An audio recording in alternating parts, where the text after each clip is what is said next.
Hi, it's William Jiaming from Learn Digital Art, and I want to share a thing that I learned when I study drape and study the material, especially the clothes.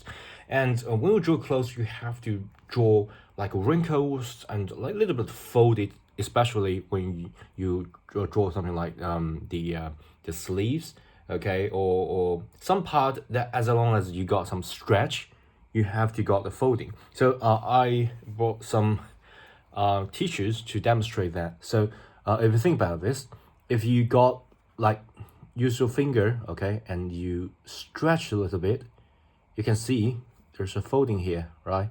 There's a wrinkle, and this is because of the stretching, okay? And it really depends on the force. So if you like the left side is bigger than the right side. So at the right side, I just use one finger. At the right side, I use the whole palm, and I do this. You can see a Y shape here.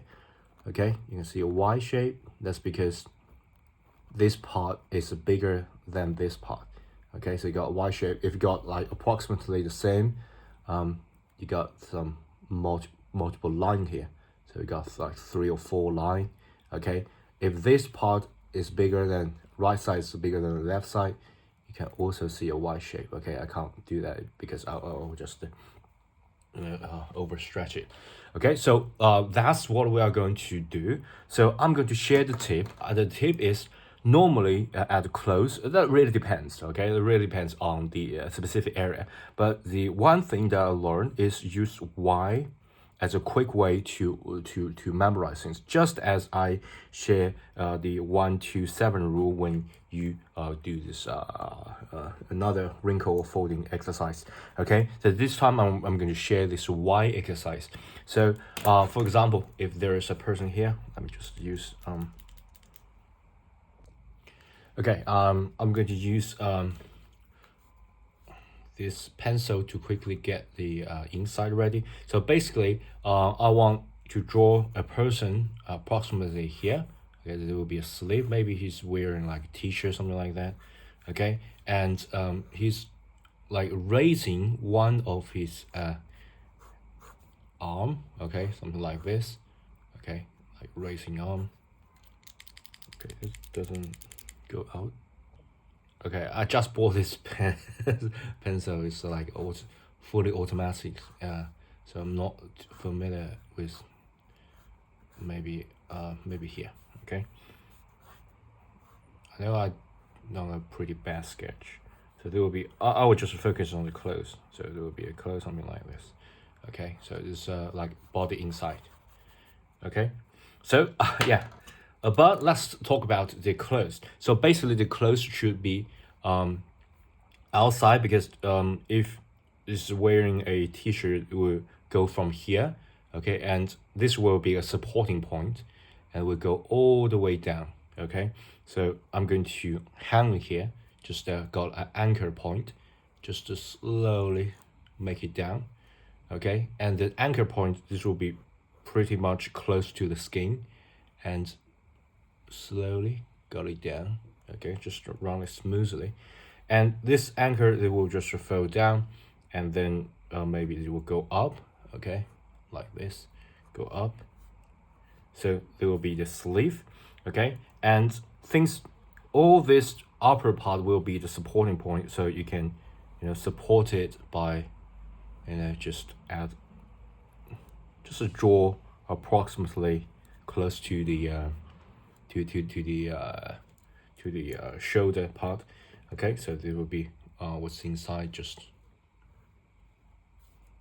let me just add a little bit. So yeah, there will be a sleeve, but here comes to amazing part, because we got stretching here. Okay, because essentially you are sort of stretch it up. Okay, and this whole clothes got gravity of pull it down. But if you think about this, just as we demonstrate, this part is wider than this part. Okay, so we got like approximately a Y shape here, because this part is wider than this part. So this force will pull it up. Got multiple supporting points. So this will give you approximately a Y shape. So what I'm going to do, so normally if you draw something like this, it will be pretty flat. So if you draw like this, and even though you add some folding like this, and then you add it like go back down, something like that, you will feel pretty flat because you are lacking the stretching, because you got like the point here and point here, still lacking something, so it's pretty flat. So what I'm going to do is to add a little bit of y here. So y, I'm going to make it longer, y here, okay, and the stern, let's go down a little bit down here. So y, and the folded part you can add a little bit, okay. Of course you can add more stretching like a y here, and more longer y, go all the way down, something like that, okay. And add some of the one line stretching, as long as you just use your mind and imagine there's a point here and you got some force stretching down below, so you got something like this, okay. And yeah, that's what I learned. And then you can add all this detail. So for example, it's got some part here, and then yeah, on the right side. So basically you got using the y, you got this stretching part